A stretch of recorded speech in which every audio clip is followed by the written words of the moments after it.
Assalamualaikum warahmatullahi wabarakatuh. Selamat pagi, selamat siang, selamat sore, selamat malam, tergantung eh, melihat video ini. Di sini kami akan mempresentasikan hasil observasi jaringan akses point kelompok kami, yaitu kelompok 6 kelas B di gedung 6 Fakultas Teknik UNS. Sebelumnya, izinkan kami memperkenalkan diri, yaitu tim kami yang pertama ada saya sendiri, yaitu Danang Kurniawan sebagai Project Manager, kemudian ada Dian Eksipalupi sebagai Network Mapping, kemudian Ondihun Simanjuntak sebagai Network Analyst, kemudian ada Dimas Ramawijaya sebagai Network Designer, kemudian ada Anissa Nur Chasidia sebagai Tester. Berikut adalah apa saja yang akan kami presentasikan di PPT ini. Yang pertama ada gambaran umum, lokasi survei, kedua ada peralatan survei, ketiga ada titik akses point, selanjutnya ada detail apa yang ditemukan, selanjutnya ada topologi infrastruktur Wi-Fi, kemudian ada manfaat penerapan infrastruktur, kemudian ada kelemahannya, yang terakhir ada kesimpulan.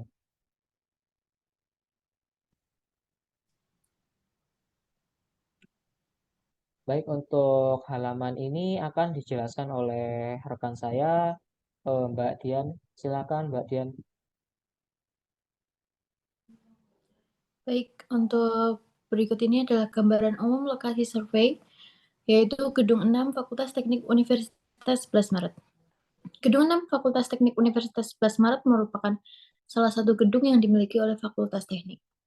Gedung ini merupakan menjadi pusat pembelajaran bagi mahasiswa Fakultas Teknik Mesin, Teknik Industri, Teknik Kimia, dan Teknik Elektro. Apabila dilihat dari atas, Gedung 6 Fakultas Teknik Universitas 11 Maret berbentuk seperti huruf L. Gedung 6 Fakultas Teknik Universitas 11 Maret terdiri atas 4 lantai. Pada gedung ini terdiri beberapa ruangan, diantaranya yaitu ruangan laboratorium teknik mesin, ruangan laboratorium perencanaan dan perancangan teknik industri, ruang laboratorium teknik kimia, ruang laboratorium elektro, ruang dosen, ruang laboran, ruang kuliah, dan lain-lain.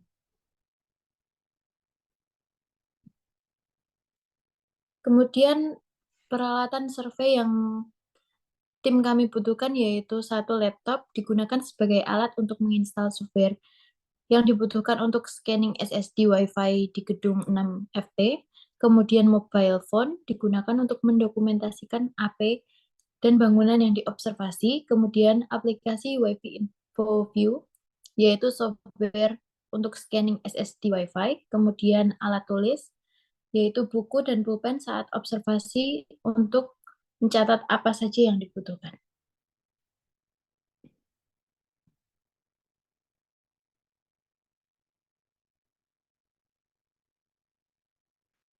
Berikut adalah beberapa akses point yang kami temukan ketika mengobservasi gedung 6 Fakultas Teknik UNS. Untuk lokasi titik akses point serta jangkauannya akan ditunjukkan pada page selanjutnya.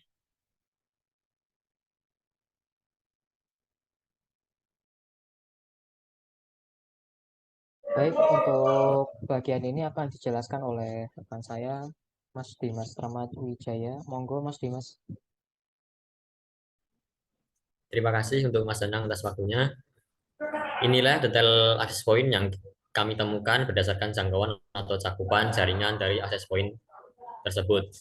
Pertama, kami mengobservasi pada lantai 1 Fakultas Teknik Universitas 11 Maret. Kami tidak menemukan akses point. Kemudian lanjut ke lantai kedua, kami menemukan satu akses point yang terletak pada bagian tengah dari lantai tersebut. Kemudian kami mengecek jangkauan jaringan atau cakupan jaringannya menggunakan EKHU Setmap. Lanjut,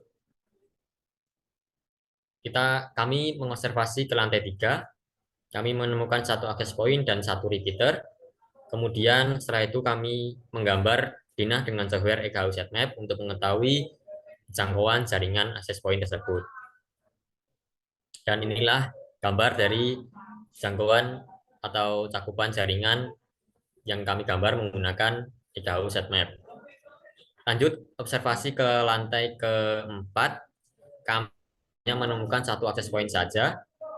Setelah itu kita menggambar denah jangkauan atau cakupan jaringan internet menggunakan EKU Setmap yang bisa dilihat dari gambar tersebut.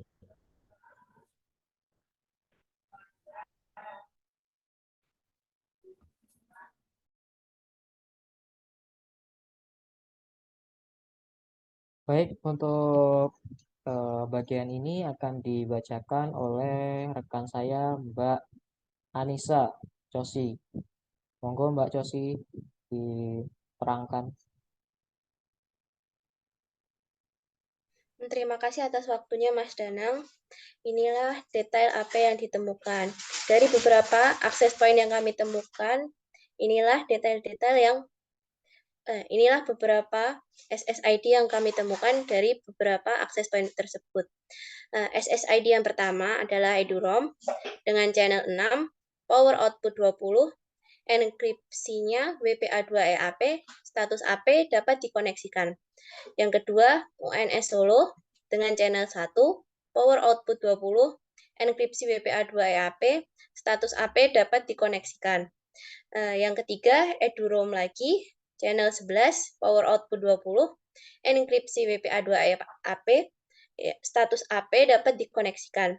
Yang keempat, UNS Solo dengan channel 1, power output 20, enkripsi WPA2EAP, status AP dapat dikoneksikan. Yang kelima, EduROM dengan channel 1 dengan power output 20, enkripsi WPA2EAP lagi, status AP dapat dikoneksikan. Yang selanjutnya UNS Solo dengan channel 1, power output 20, enkripsi WPA2EAP, status AP dapat dikoneksikan. Yang selanjutnya EduROM lagi dengan channel 11, power output 20, enkripsi WPA2EAP, status AP dapat dikoneksikan. Yang terakhir UNS Solo dengan channel 11, power output 20, enkripsi WPA2EAP, status AP dapat dikoneksikan. Selanjutnya, Mas.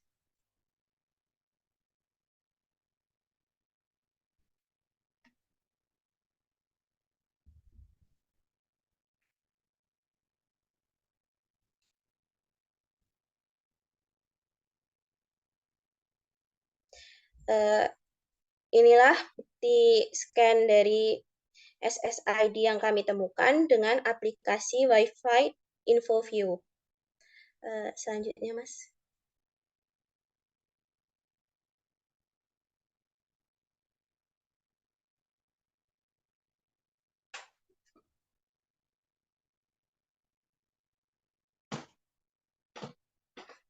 Topologi infrastruktur Wi-Fi. Topologi infrastruktur Wi-Fi yang digunakan pada gedung 6 Fakultas Teknik Universitas 11 Maret adalah infrastruktur Wi-Fi dengan virtual access point, melibatkan penggunaan virtual access point yang diimplementasikan melalui perangkat keras atau perangkat lunak untuk memperluas jaringan Wi-Fi. Virtual access point memungkinkan Anda untuk menyediakan multiple SSID, service set identifier, atau jaringan Wi-Fi yang terpisah secara logis dengan konfigurasi dan pengaturan yang berbeda menggunakan satu router Wi-Fi. Sudah, Mas.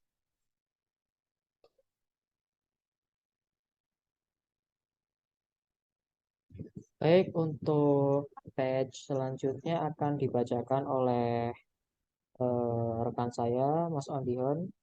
Silakan, Mas Ondion.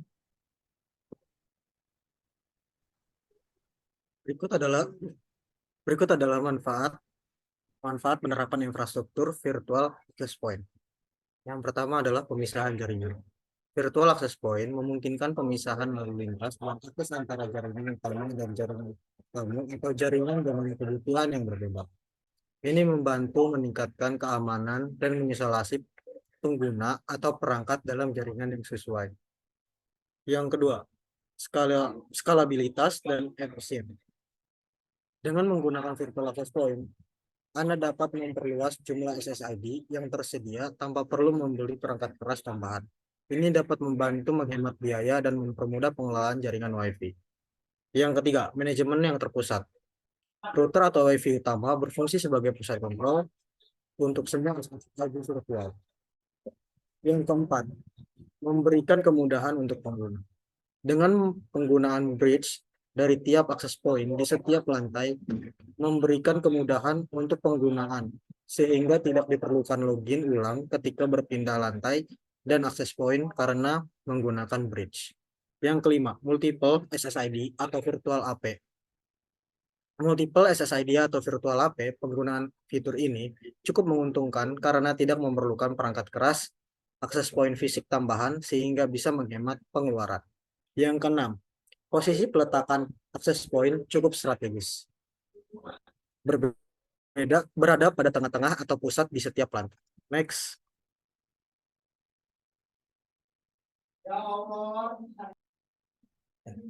Berikut adalah kelemahan penerapan infrastruktur.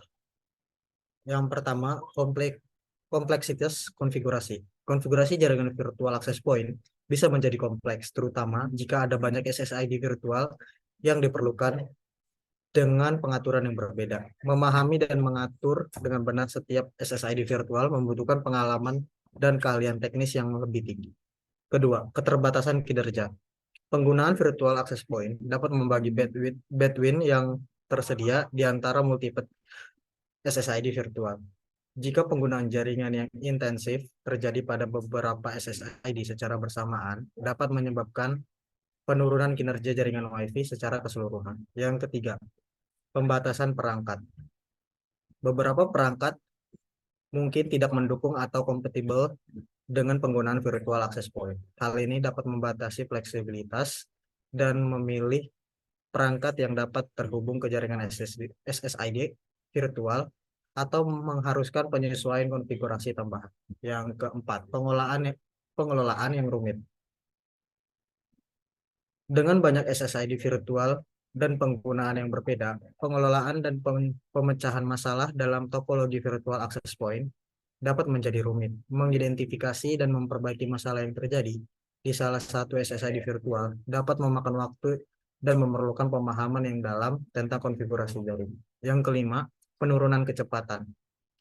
Dalam beberapa kasus, penggunaan virtual access point dapat menyebabkan penurunan kecepatan jaringan WiFi karena adanya overheat konfigurasi dan pengelolaan yang terkait dengan multiple SSID virtual. Yang keenam, semakin banyak kinerja, semakin menurun. Semakin banyak kinerja, semakin menurun. Semakin besar potensi penurunan kecepatan. Yang ketujuh,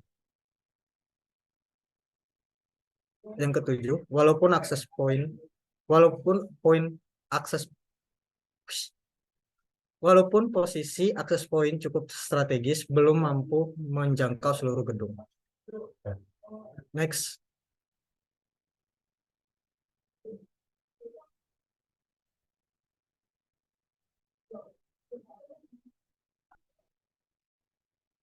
Kesimpulan dari hasil laporan observasi jaringan di atas dapat dilihat bahwa infrastruktur jaringan nirkabel di daerah yang dilakukan survei, yaitu Gedung 6 Fakultas Teknik Universitas 11 Maret, yang merupakan salah satu gedung yang dimiliki Fakultas Teknik, cukup memadai dan sudah terstruktur dengan digunakannya virtual access point atau AP.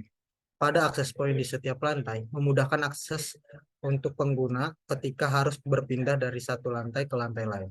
Meski demikian, hasil observasi ini juga menemukan kelemahan dari infrastruktur jaringan nirkabel di Gedung 6 Fakultas Teknik Universitas 11 Maret, yaitu sinyal yang kurang kuat atau bahkan Fakultas Teknik Universitas 11 Maret, yaitu sinyal yang kurang kuat dan bahkan tidak mendapatkan sinyal di beberapa titik. Kebanyakan berada di sisi tepi gedung yang cukup jauh dari lokasi titik akses point.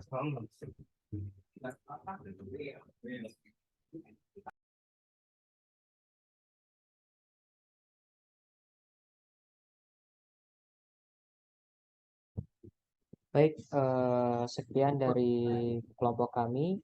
Mohon maaf apabila masih banyak kekurangan. Sekian dan terima kasih. Wassalamualaikum warahmatullahi wabarakatuh.